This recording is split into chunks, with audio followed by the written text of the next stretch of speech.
السلام علیکم۔ آج ہم دیکھنے والے ہیں مولانا سلمان اظہری کا ایک ویڈیو جس میں انہوں نے قرآن پاک کی تفسیر بیان کی ہے۔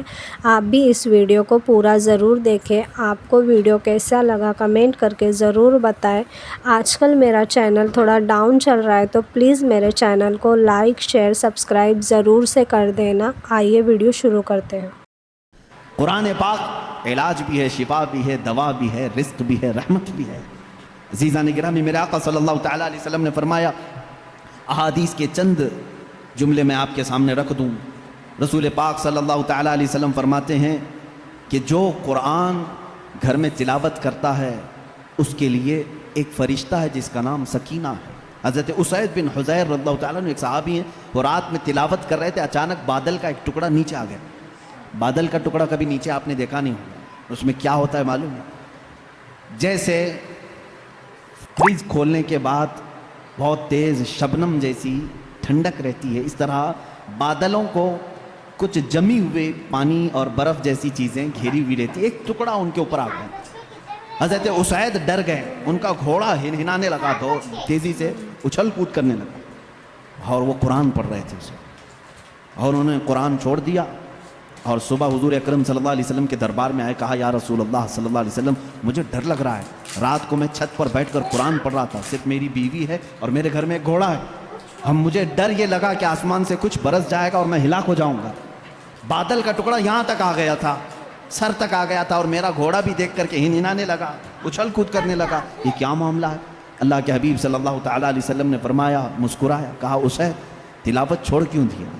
اور پڑھتے رہتے ہیں، اس لیے کہ وہ فرشتہ ہے جسے قرآن سننے کا بہت شوق ہے۔ جب بھی کوئی قرآن تلاوت کرتا ہے تو آسمانوں سے اتر آتا ہے، یہاں تک کہ میرے آقا صلی اللہ علیہ وسلم نے فرمایا فجر کی نماز میں آؤ، اپنے منہ صاف کر کے آؤ، اپنے منہ کی بدبو نکال کر کے آؤ۔ پوچھا کیوں؟ فرماتے ہیں میرے آقا صلی اللہ علیہ وسلم جب تم نمازوں میں قرآن کی تلاوت کرتے ہو کچھ ایسے فرشتے ہیں وہ اپنا منہ تمہارے منہ سے لگا دیتے ہیں، تو منہ کی بدبو نہ ہو، فرشتوں کو تکلیف نہ ہو، اس لیے کہ وہ قرآن سننے کے شوقین ہیں۔ جب تم تلاوت کرتے ہو تو وہ اتر جاتے ہیں اور تمہارے منہ سے اپنا منہ لگا لیتے ہیں۔ قرآن کی یہ برکت ہے میرے عزیزوں، دوسری کتابوں کے لیے کہیں ایسی فضیلت نہیں ملتی ہے۔ یہ تو میں دائرہ اسلام میں موجود میرے آقا صلی اللہ تعالیٰ علیہ وسلم کی بتائی ہوئی حدیثیں آپ کو پہلے بتا رہا ہوں، میں پھر دنیاوی معاملات میں بھی آؤں گا کہ قرآن کہاں کہاں ہماری رہنمائی کرتا ہے۔ پہلے تو ہم اپنے دائرے میں دیکھیں، ہم چھوڑے ہوئے ہیں نا اس کو۔ اقبال نے کہا تھا وہ زمانے میں معزز تھے مسلمان ہو کر، آج تم خار ہوئے ہو تاریک قرآن ہو کر، آج تم خار ہوئے ہو تاریک قرآن ہو کر، قرآن چھوڑ کر کے ہی ذلیل ہوئے ہیں، باقی اور کوئی وجہ نہیں ہے۔ اللہ تبارک و تعالیٰ نے جو مقدس چیز تمہارے لیے اتاری، پچھلی امتوں کو کبھی یہ چیز نہیں ملی، قرآن جیسی برکت کسی امت کو نہیں ملی جو امت مصطفیٰ صلی اللہ علیہ وسلم کو ملی۔ تورات آئی ہے، انجیل آئی ہے، زبور آئی ہے، سب کو معلوم ہے نا، آسمانی کتابیں آئی۔ جاؤ اے مسلمانوں ڈھونڈ کر کے لاؤ تورات کا ایک نسخہ جو موسیٰ علیہ السلام پر اترا تھا، ڈھونڈ کر کے لے آؤ انجیل کا ایک نسخہ کہ جو عیسیٰ علیہ السلام پر اترا تھا، زبور کا ایک نسخہ لے کر کے آؤ۔ آج وہ کتابیں ناپید ہیں، اور اگر ہیں تو اس میں اختلاف۔ خود عیسائیوں کے ہاں 4 قسم کی انجیلیں پائی جاتی ہیں، یہودیوں کے ہاں تورات اولڈ ٹیسٹمنٹ میں، یونان والوں کا الگ، فلاں جگہ کے الگ، جرمنی کے الگ، UK کے الگ، امریکہ کے الگ۔ جا کر کے دیکھو گے تو ان کے نسخوں میں الگ الگ تبدیلیاں ہیں۔ زبور نام کی جو کتاب تھی داؤد علیہ السلام پر، وہ کہاں ہے؟ اس کی کتنی آیتیں غائب، کسی کو نہیں پتا۔ لیکن دنیا میں اگر خالد ہمیشہ رہنے والی کوئی کتاب ہے تو قرآن مقدس ہے۔ تم جاؤ امریکہ میں بھی تمہیں یہی قرآن ملے گا جو سورہ فاتحہ سے شروع ہو رہا ہے، عرب میں جاؤ یہی قرآن ملے گا جو والناس پہ ختم ہو رہا ہو، ہندوستان میں آؤ یہی قرآن ملے گا جس کے درمیان میں سورہ کہف ہے، کہیں پر بھی جاؤ قرآن اسی طرح سے آج موجود ہے۔ تمہیں ڈرنے کی ضرورت ہے مسلمانوں، قرآن کہیں ضائع نہیں ہوگا، کہیں ضائع نہیں ہوگا۔ آج کچھ لوگ یہ سوچتے ہیں کہ قرآن کو ہم مٹا دیں گے، خاک مٹا دیں گے، خاک مٹا دیں گے۔ تم جیسے بہت آئے، تمہارے سے بڑے بڑے بلکہ سڑے سڑے بھی آئے، قرآن کا کچھ نہیں کر سکے، اس لیے کہ اس کے حفاظت کی ذمہ داری خود اللہ نے لی ہے۔ قرآن میں خود فرماتا ہے اِنَّا نَحْنُ نَزَّلْنَا الذِّكْرَ وَإِنَّا لَهُ لَحَافِظُونَ، ہم نے ہی قرآن کو اتارا ہے اور ہم ہی اس کی حفاظت کرنے والے ہیں۔ اب اللہ کے ذمے میں ہے اسی لیے قرآن کی حفاظت کا ذمہ امت کو نہیں دیا گیا، ورنہ یہی حال ہوتا جیسے پہلے کی امتوں نے کیا۔ عیسائی علماء کیا کرتے تھے؟ امیروں کے لیے الگ آیتیں بتاتے تھے، غریبوں کو الگ آیتیں بتاتے تھے، پیسہ لیتے تھے، آیتیں بدل دیتے تھے۔ اگر امت کے حوالے یہ قرآن بھی چھوڑ دیا جاتا تو دنیا دار زر خرید مولوی وہ قرآن کو بھی بیچ دیتے ہیں، حکومت کو راضی کرنے کے لیے آیتیں بدل دیتے ہیں، لیکن اللہ نے امت کے حوالے نہیں رکھا، خود اپنے حفظ و امان میں رکھا۔ قرآن کو کوئی بدل نہیں سکتا، لا تبدیل لکلمات اللہ، رب تعالیٰ خود فرما رہا ہے اللہ کے ایک کلمے میں بھی تبدیلی نہیں۔ خوف کس بات کا تمہیں؟ اس کی قرآن کی اتنی حفاظت کی گئی ہے کہ اس کے سارے الفاظ گن کے رکھ لیے گئے ہیں، ایک لفظ بھی اگر کم ہو گیا تو پتہ چل جائے گا یہ قرآن نہیں ہے۔ الفاظ تو دور کی بات ہے میرے عزیزو، اس کی صورتیں محفوظ ہیں، 114 صورتیں ہیں، اس میں ایک کم بھی نہیں ہوگی زیادہ بھی نہیں ہوگی، ہم یہ سب محفوظ ہیں۔ جو عالم ہوگا، جو حافظ ہوگا، کروڑوں کی تعداد میں علماء بھی ہیں، وہ سب کو معلوم ہے، یعنی قرآن کی یہ باتیں جاننے والے علماء کی بات کر رہا ہوں، سب کو معلوم ہے کہ قرآن میں 114 صورتیں ہیں، 540 رکوع ہیں۔ اتنا ہی نہیں بلکہ اس کے جو ہے حرف بھی گن لیے گئے، آیتیں بھی گن لی گئی ہیں، 6666 آیتیں ہیں، حروف بھی گنے گئے ہیں، زبر بھی گنے گئے ہیں، زیر بھی گنے گئے ہیں، بلکہ اس کے نقطے بھی گن کے رکھے گئے ہیں، کہیں ایک نقطہ بھی کم نہیں کر سکو گے۔ اس قرآن کی اتنی جو حفاظت ہے، آج میں آپ کو بتاؤں، کبھی کسی نان مسلم کے پاس جاؤ اور اگر وہ تم سے یہ سوال کرے تو مسلمان ہے، اسلام ہی سچا دھرم ہے، کیا تمہارے پاس پروف ہے اس چیز کا؟ تم کیا کہو گے؟ حضور صلی اللہ تعالیٰ علیہ وسلم کے معجزے سناؤ، انکار کرے گا۔ میرے آقا صلی اللہ تعالیٰ علیہ وسلم نے چاند کے 2 ٹکڑے فرمائے، سورج کو پلٹا دیا، بہت سارے معجزے ہیں، وہ کہے گا میں نہیں مانتا ان چیزوں کو، وہ اس زمانے میں تھے، میں کہاں دیکھا ہوں۔ اگر تم اس کے سامنے اسلام کی عظیم فتوحات کو دکھاؤ گے، وہ کہے گا میں نہیں مانتا، یہ سب کہانیاں ہوں گی، ہمارے بھی بھگوانوں کے ذکر اس طرح سے کیے گئے ہیں، اسی طرح کی باتیں ہمارے پاس بھی موجود ہیں، ہر کوئی کہے گا۔ تمہارے پاس اگر اپنے حق ہونے کی کوئی علامت آج بھی موجود ہے تو صرف قرآن پاک ہے۔ اسے کہو میرے سچے مذہب پر اور اچھے مذہب پر قائم ہونے کی سب سے بڑی دلیل، سب سے بڑا پروف قرآن ہے، لا کر کے دکھاؤ اس طرح کی کوئی دوسری کتاب کسی کے پاس ہو۔ کم سے کم 1400 سال سے جو محفوظ چلی آ رہی ہے دنیا میں، کسی لیبارٹری میں بھی، کسی لائبریری میں بھی اتنی پرانی کوئی کتاب آج محفوظ موجود ہے ہی نہیں۔ یہ میری بات نہیں، ساری دنیا کا جو دوسرے ریلیجن سے تعلق رکھتے ہیں ان کا بھی یہی قول ہے کہ قرآن سے زیادہ محفوظ اس دنیا میں اب کوئی چیز نہیں رہے گی۔ اس کی حفاظت کو اللہ نے اس طرح سے ترتیب دے کر فرمایا ہے کہ مسلمان اپنے بچوں کو حافظ قرآن بناتے ہیں اور اس کی حفاظت میں لگے ہوئے ہیں۔ اللہ تعالیٰ نے سینوں کو چنا ہوا ہے اس قرآن کی حفاظت کے لیے۔ خیر میرے عزیزوں، احادیث کریمہ میں یہ ہے، حضور اکرم صلی اللہ تعالیٰ علیہ وسلم فرماتے ہیں قیامت کے دن ایک بندہ آئے گا جو قرآن تلاوت کرتا تھا، اس کے حساب کی باری آئے گی تو رب تعالیٰ اس سے فرمائے گا اقرأ القرآن ورتقی ورتل، اے بندے قرآن یہاں پر بھی پڑھ جیسے دنیا میں پڑھتا تھا، جیسے تو قرآن پڑھتا تھا یہاں پر بھی پڑھ، اور جب تک وہ پڑھتا رہے گا رب تبارک تعالیٰ فرماتا ہے ورتقی ورتل، ایک آیت پڑھ ایک درجہ اوپر، دوسری آیت پڑھ دوسرا درجہ اوپر، تیسری آیت پڑھ تیسرا درجہ اوپر، جنت میں وہ درجے طے کرتا جاتا رہے گا، جہاں جا کر کے وہ قرآن کی تلاوت ختم کرے گا کہا جائے گا یہی تیرا درجہ ہے۔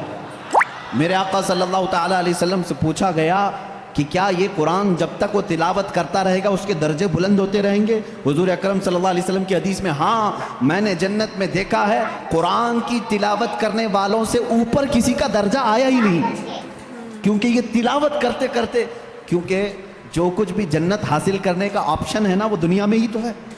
تم اتنی نمازیں پڑھو تو یہ جنت ہے، اتنے روزے رکھو تو یہ جنت کا دروازہ تمہارے لیے، حج کرو تو یہ جنت کا دروازہ تمہارے لیے، سارے آپشن جنت حاصل کرنے کے دنیا میں ہیں۔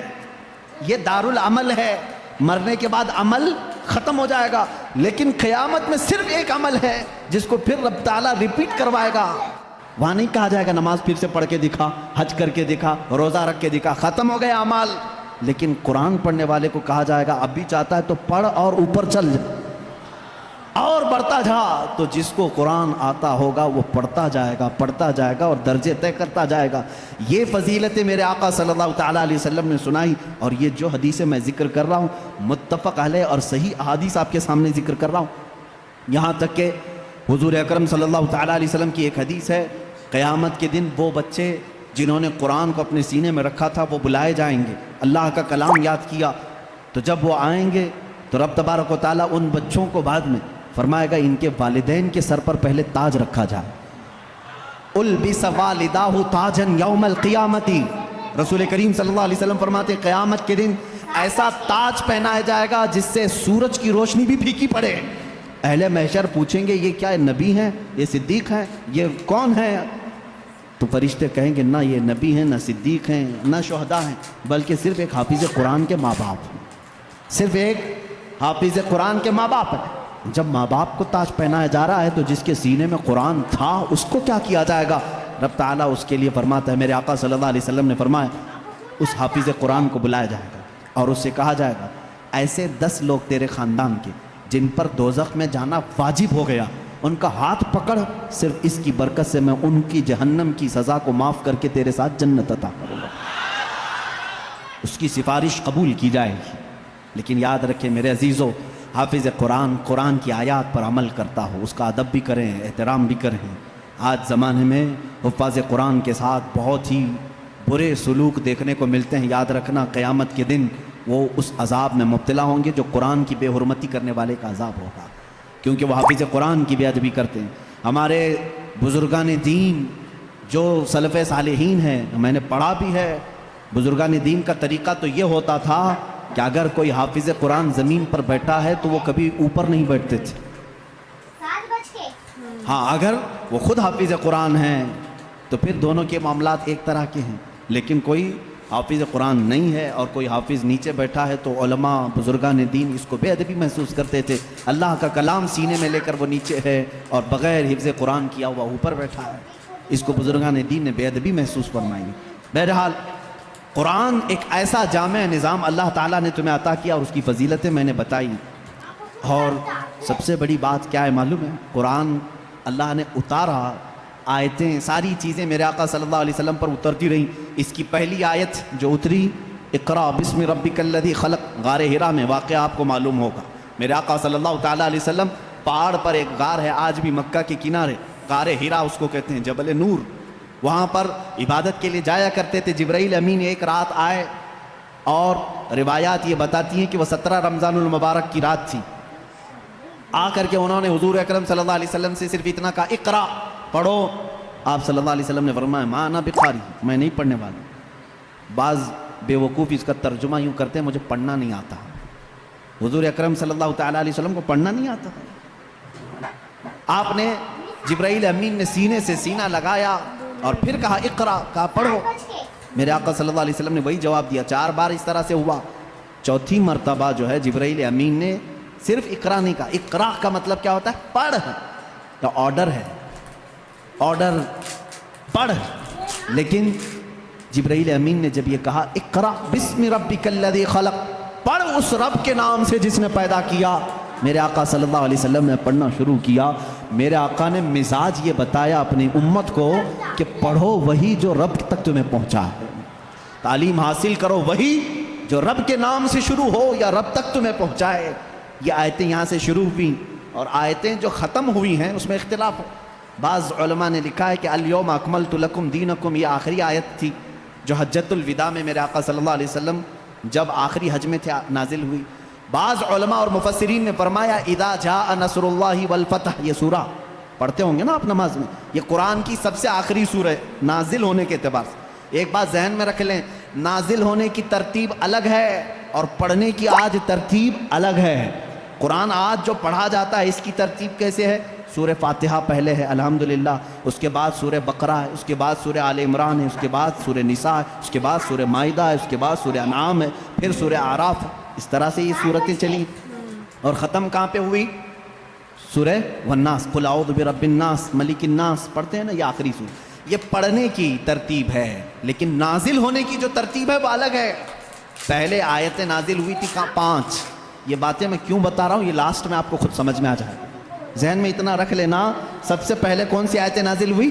اقرا بسم ربک الذی خلق. آج بھی جب بچوں کی بسم اللہ خوانی ہم کراتے ہیں تو یہی آیتیں پڑھاتے ہیں بچے کو، سب سے پہلے یہی پڑھاتے ہیں. 5 آیتیں میں پڑھ بھی دیتا ہوں. اقرا بسم ربک الذی خلق خلق الانسان من علق اقرا وربک الاکرم الذی علم بالقلم علم الانسان ما لم يعلم. یہ 5 آیتیں ہیں جو سب سے پہلے میرے آقا صلی اللہ علیہ وسلم پر نازل ہوئی. جبرائیل امین لے کر آتے تھے، حضور اکرم صلی اللہ علیہ وسلم کو سناتے تھے. یہ قرآن کی ابتدا ہے اور 23 سال تک نازل ہوتا رہا. 23 ایئرس، 23 سال تک نازل ہوتا رہا. آخر میں کون سی آیتیں نازل ہوئی؟ ایک تفسیر کی روایت کے مطابق اذا جاء نصر اللہ والفتح ورأیت الناس يدخلون فی دین اللہ افواجا فسبح بحمد ربک واستغفرہ انہ کان توابا. یہ 2 چیزیں ذہن میں رکھو. اقرا سب سے پہلے، سورہ اذا جاء نصر اللہ سب سے آخر. یہ قرآن کے نزول کا زمانہ میں آپ کو بتاؤں 23 سال تک نازل ہوئی. آپ کو میں بتاؤں قرآن اتنی فصیح زبان میں ہے. فصیح کا مطلب لٹریچر جس کو کہتے ہیں. جیسے ایک اردو ہے جو ہم اور آپ بول یہاں حبلی کی زبان ہوتی ہے، اس کو فصیح اردو نہیں کہتے، لکھنؤ والے فصیح اردو بولتے ہیں. آپ کیسے اب ہم ظاہر سی بات ہے میں تقریر جو کر رہا ہوں ہو سکتا ہے یہ اردو الگ ہے، حبلی والی اردو الگ. اردو اگر میں وہ بولوں تو پھر یہاں بھونڈا لگے گا. آبے جابے تبے یہ اگر جو عام طور پر استعمال کرتے ہیں یہ بھونڈا لگتا ہے، کیونکہ فصیح زبان میں جب کوئی بیان کرے تو وہ دل میں اترتی بھی ہے. زبان کی مٹھاس اس کی فصاحت میں ہے. تو عربی زبان میں جو سب سے زیادہ فصیح جملے تھے وہ قرآن میں آئے. ایک بھی ہلکا جملہ نہیں آیا، ایک بھی کمتر جملہ نہیں آیا. اب جیسے ایک مثال میں آپ کو بتا دوں، گھٹنا لفظ ہے نا، گھٹنا، گھٹنے ٹیک دینا، لیکن آپ گڑگے بولتے ہیں، ہے کہ نہیں؟ گڑگے ٹیکو، گڑگا کیا چیز ہے؟ یہ گڑگا یہ تمہاری عامی زبان ہے. اگر یہ میں کتاب میں لکھ دوں کہ میں سجدے میں جاتے وقت گڑگا ٹیک دیا، آپ کو برا لگے گا. کیا مولانا اچھی زبان میں بیچ میں ہڈی لے کے آ گئے.